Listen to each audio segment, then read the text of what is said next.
it is, my first bite of Michelin star tempura. Hello everyone, tonight I'll be visiting Tempura Kondo, which is a 2 Michelin star tempura restaurant, and supposedly it has the best tempura in all of Japan. Tempura Kondo is run by the 77-year-old tempura master Fumio Kondo, which I think is such an impressive feat. But before all that, I want to get started with my day, and there's one more dish I want to try at the Conrad's breakfast. At breakfast, you can get one made-to-order item off the menu, so I opted for their lobster omelet.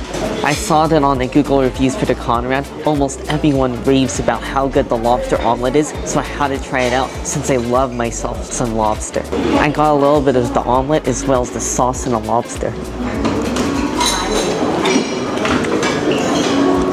Oh, that is such a great hot dish. I love the omelet. It's perfectly cooked. It's just cooked through, but the eggs are still moist as well. The sauce is very mild. It's just like a tomato-based sauce, but I like how it doesn't overwhelm the natural flavor of the lobster, which is so sweet and succulent. I enjoy this dish so much because I don't often get to eat lobster because it is so pricey, so I really like that it's included in the price of the breakfast. Now I'm going to be heading out to explore Tokyo, and I'm going to be going back to the Skytree, which I went to last year. Now I just want to spend some more time there today.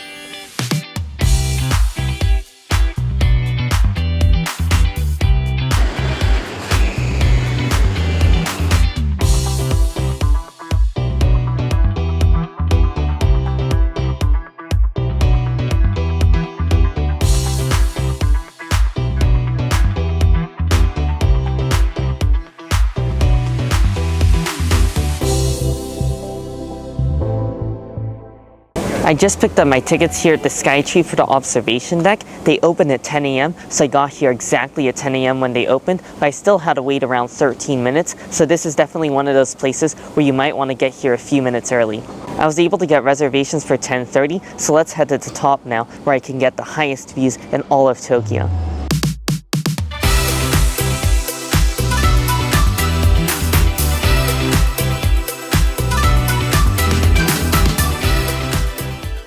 This is the view from the tempo deck, which is the lower observation deck, so yes, it is quite crowded and full of people, but you can still get some pretty decent views.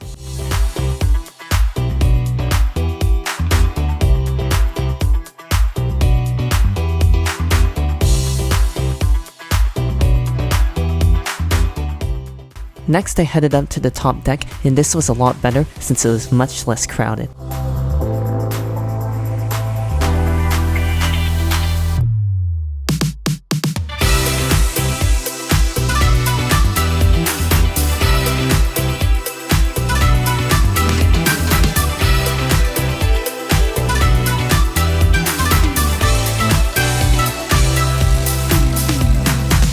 After taking in the highest views of Tokyo, I took the elevator back down a couple of stories. On this level, you can walk on top of a glass floor. Walking on the glass floor is quite sketchy, yet also fascinating all at the same time. Just be sure to tread lightly, or else... Oh no, you've just fallen from the 3rd tallest freestanding tower in the entire world.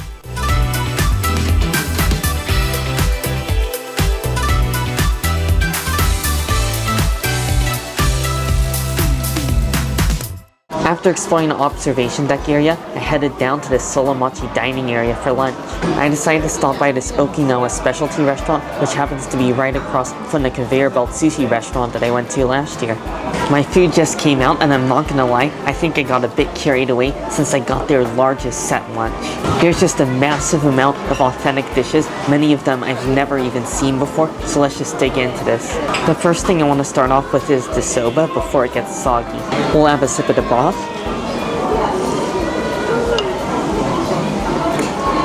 Oh, that just tastes like a clear, porky broth, maybe mixed in with a little bit of dashi, and it tastes quite light.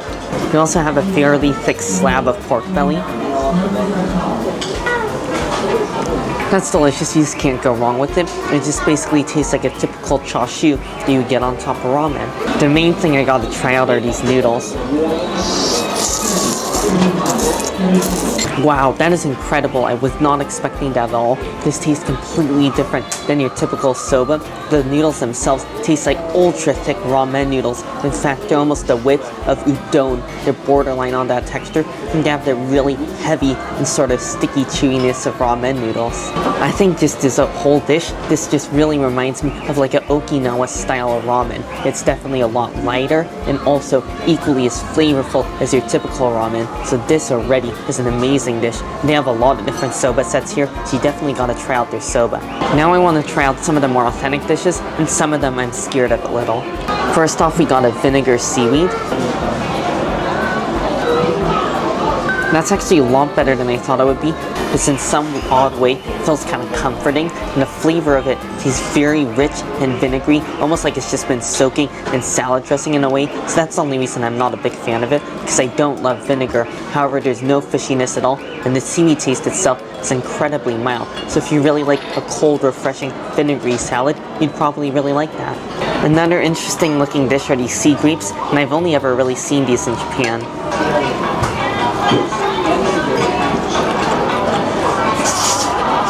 Oh, those sea grapes are so good. They're really fun to eat. They just have a slight briny flavor, and it's almost like eating fish roe and Pop Rocks combined together. You just bite through it, and you have little popping, little pearls of perfect seaweed goodness.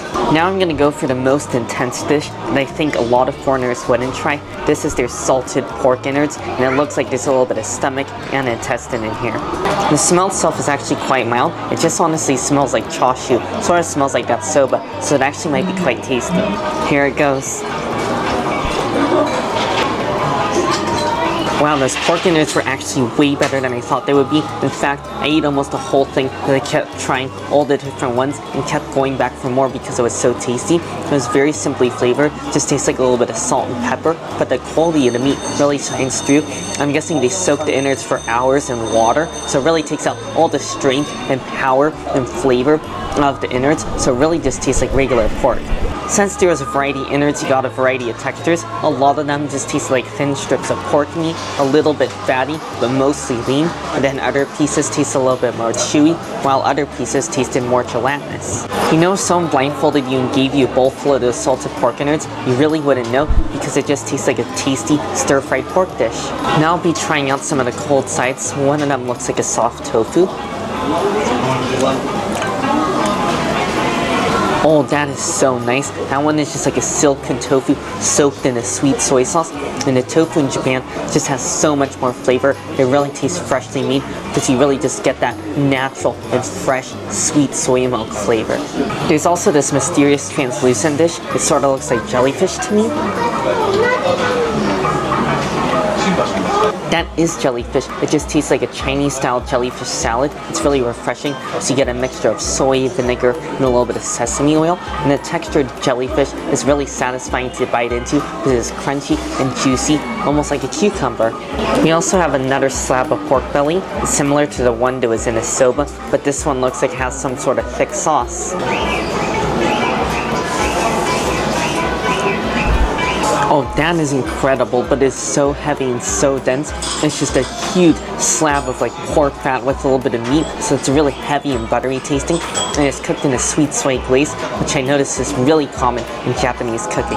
Now I want to go for this centerpiece dish, which is the Okinawan specialty that I'm really curious about. It's stir-fried bitter gourd, which is like a Japanese bitter melon.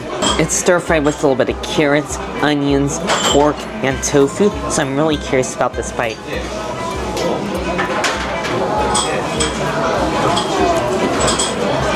Wow, that is incredible. It's so different than your typical Japanese food. It's not like ramen, soba, tonkatsu, or any stuff like that. It's just so unique. You really can't get anywhere else other than Okinawa or Okinawa specialty restaurant. The bitter gourd is sliced very thin, so it's still crunchy, and it really maintains a slight and gentle bitterness, almost like a high-quality green tea. But the bitterness is really cut down by all the other stuff they add to it, like the onions and the carrots, and anything tastes good stir-fried with pork. The last dish to try is this Okinawa flavored rice. The flavor itself is quite mild. It just tastes like a little bit of soy, and then it tastes like it's cooked with some mushrooms as well, which gives it a deep earthiness. Overall, I feel like this is a super underrated restaurant in the Solomachi dining area, because as I look around, this restaurant isn't super crowded and everything else in the area is popping, so you definitely can't miss out on this if you're out to Skytree. After lunch, I stopped by this matcha shop, which specializes in uji matcha, and I got their matcha soft cream. Oh, that is a great matcha soft serve. While it's not the creamiest or most smooth ice cream, it definitely delivers on the high quality uji matcha. You get a really rich and intense bitterness from all the matcha in there, and I love this so much because it's really high quality. I just finished doing some last minute souvenir shopping, and now I'm gonna head back to the hotel to get ready for dinner. I'm back at the room and I'm almost ready to go to Tempura Kondo, but before I head over there, I want to tell you an unbelievable story.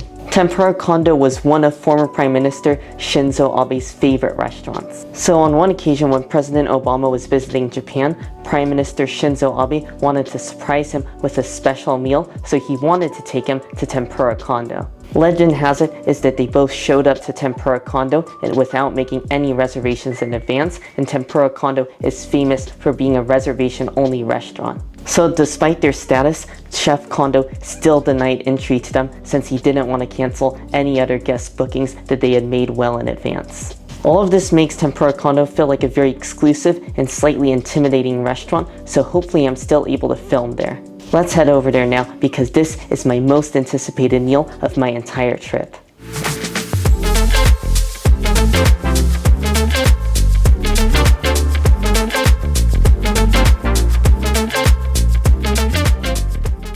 I made it here to the Ginza neighborhood where Tempura Kondo is located, and it's on the 9th floor of the Sakaguchi building, so let's head on up to our reservation.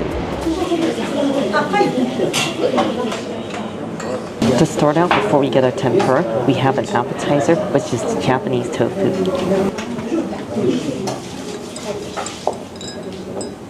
That tofu is wonderful. It's so smooth, soft and creamy. You can taste all the fresh soy milk that's used to make it. And it's just cooked in a light sweet soy sauce. That is definitely the best tofu I've ever had. Our second dish just came out, which comes with a variety of items. We have some unagi. The unagi is soaked in a sweet soy sauce and it's served chilled, and I love how it's cut very thin and it's also not fatty at all, it's very lean. We also have what I believe to be sliced up beef, and that looks like it's cooked medium rare. That is outstanding. It just tastes like a cut of Wagyu beef. It's so tender and delicate, and there's a thin layer of fat and skin on top as well, which really just elevates it. We also have what I believe to be a little bit of Japanese well. That is unbelievable. There's no spritiness at all. It's just soft, delicately chewy, and has such sweet flavor. It just tastes like a giant clam. We just brought out some condiments for the tempura. This daikon radish is just going to go right into this main bowl. Now I'll pour in just a little bit of sauce. And now I'm just supposed to mix this in.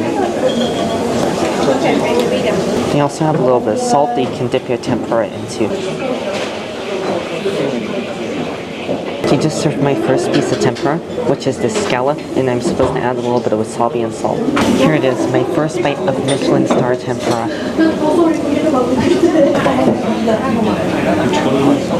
Oh, that is amazing. The batter on the outside of the tempura is so light and crispy. There's no oiliness at all. In fact, it doesn't even taste fried.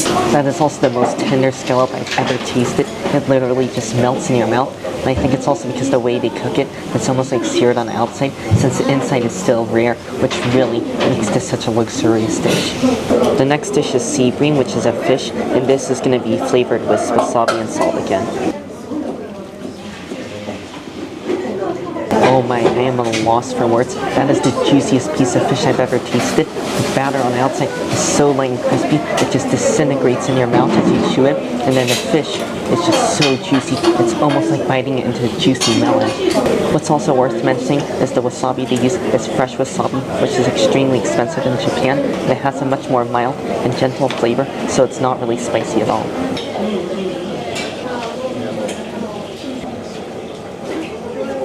Next off, we have white asparagus, which is a staple at Michelin star restaurants. Right here we have the top, this one to the far left, and this one we only add salt to. However, with these other three, we can add any seasoning we'd like. Once again, the batter is so light and thin, and the asparagus tastes like it's been steamed because the batter really seals in all the juices. I know this sounds really repetitive, but this is the best asparagus I've ever had. I've never tried white asparagus before, and it's so tender and really juicy. It has a much sweeter flavor than typical asparagus, and just here it's very light, natural, and it tastes like it was just grown in a garden. Next, I'll try a piece that's dipped in our sauce. The asparagus is great in the sauce. The sauce just tastes like a very light ginger soy sauce made with very fresh ginger, and I love the daikon in there as well. And they said you may enjoy the asparagus as you like, and I actually do think I like it best in the salt because it just tastes so good when it's naturally fresh, and it really just tastes like it was grown in a garden this morning. Next is lotus root, which is my favorite root vegetable. In this you dip in both sauce and salt. One sauce, one salt. First off, salt. Oh, unbelievable. So crisp and crunchy, and again, very juicy. I find that lotus root is a very hard vegetable to cook perfectly because it can be tough and it can be dry, but this is just bursting full of juiciness, and I love it with the salt. But now I'm going to try it a little bit with the sauce. That is awesome, and I definitely see why they want you to try it with sauce and salt, because the ginger in the sauce really adds something to this dish that makes it extra special and really changes up the flavor profile. Next is Japanese whitefish kitsu, which you just eat with a little bit of salt and lemon. Well, compared to the sea bean I had earlier, this fish is definitely different. It's a lot more on the light, flaky side, and it's a lot more mild tasting and gentle. But what I'm curious about is you can also eat the tail. The tail is cooked through and is perfectly crispy, and it's just like a luxurious fish chip. Next is Japanese sweet pepper, and you're able to eat the entire pepper, including the seeds and core, and I'll be having this with salt.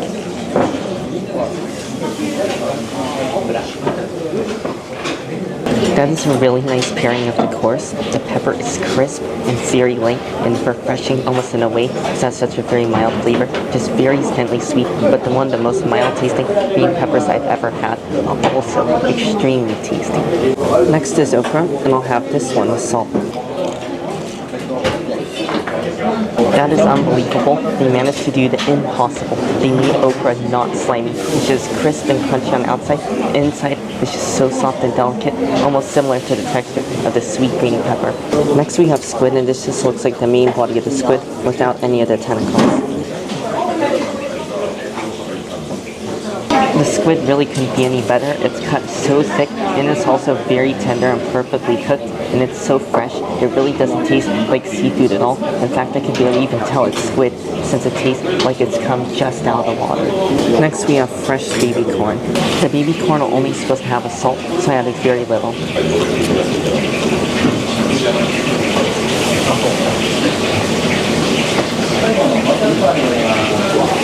Wow, you haven't had baby corn and you haven't lived until you've tried this baby corn. So crunchy and crisp, and it really just tastes like a huge corn in the cob.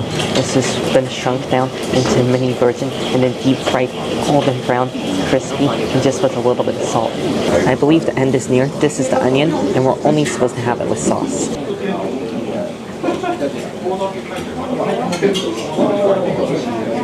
The onion is a work of art. As you bite into it, you get the layer of the batter, and then as you chew it, you bite through all the separate layers of the onion as you feel it crunch beneath your teeth. And the sauce is definitely key. I understand why they say only sauce, because it's that gingery taste of the daikon radish. It really makes this a Michelin star dish.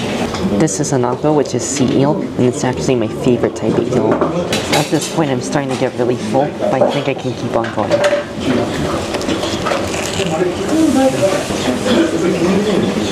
Very soft and flaky.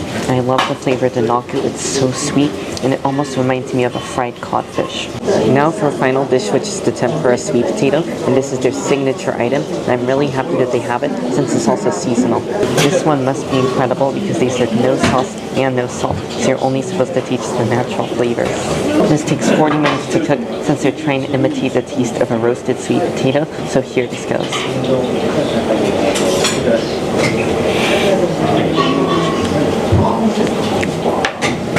That is unreal. I can definitely see why this is their signature dish. The sweet potato is so ultra sweet, and it really tastes like it's been roasted for hours, except it has a crispy batter on the outside. This is an a la carte item that doesn't come with the course, but it is so worth it. You really can't come to Tempura Kondo without trying their signature sweet potato. Our final course just came out. We get a little bowl of rice, a little bowl of miso soup, and kakiyaki. Mine is made with only vegetables since I'm allergic to shrimp. I'll have a little taste of our kakiyaki, which is supposed to be eaten with rice. Ooh, the kakiyaki is incredible. The way it's cooked, it maximizes the surface area, so every bite is really thin, crispy, and crunchy. The vegetables almost taste crunchy as well, so it just tastes like they've been deep fried through. Finally, for dessert, they brought out some fruit, which is melon and grapes, and these are my favorite Japanese fruits.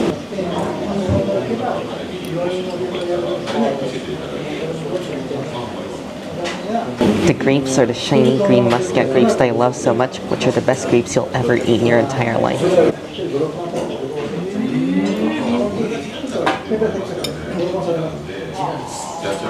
Wow, that is the best melon I've ever had. I think it tastes like those $200 department store melons. It's so juicy and delicate, it really doesn't taste like fruit. It almost just tastes like you got a mouthful of fresh, sweet melon juice. This is so amazing and a great way to finish off the meal. This is really light and refreshing.